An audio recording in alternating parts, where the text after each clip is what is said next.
Hi, I'm Ivan. This is Wild Pacific Northwest. I'm going to try something new. I'm going to do a book review. This is something I'd like to do more of in the future, so let me just get started with The Good Rain, Across Time and Terrain in the Pacific Northwest by Timothy Egan. This book was written in 1990. Can I just double check that here, make sure that's true.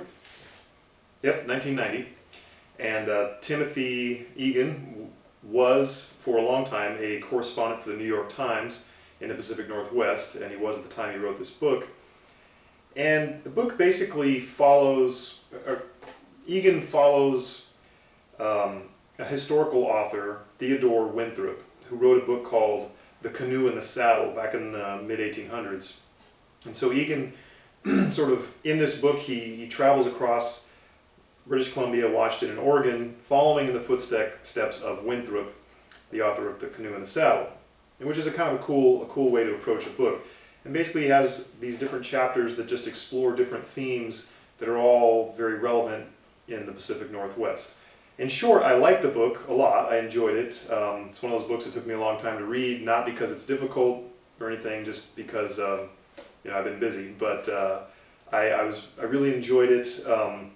I think it's a good introduction to the area for both the natural aspects of the area as well as some of the cultural and political aspects of the area. The differences between, for example, the interests of loggers or people in the logging community versus environmentalists, the Native American community, and all the sort of implications there, all the difficulties that they've had over the years, the salmon fisheries, dams, the Columbia River, just a whole bunch of very interesting things, and Timothy Egan writes very well.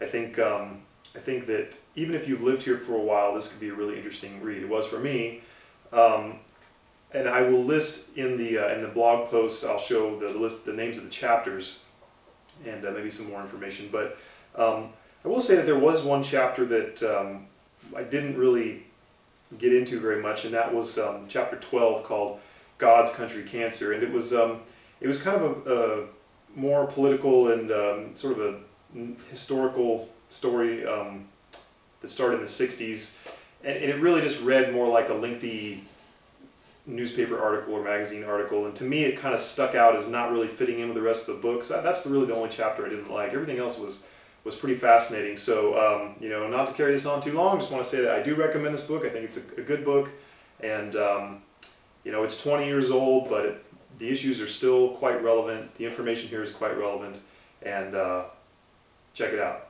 Thanks.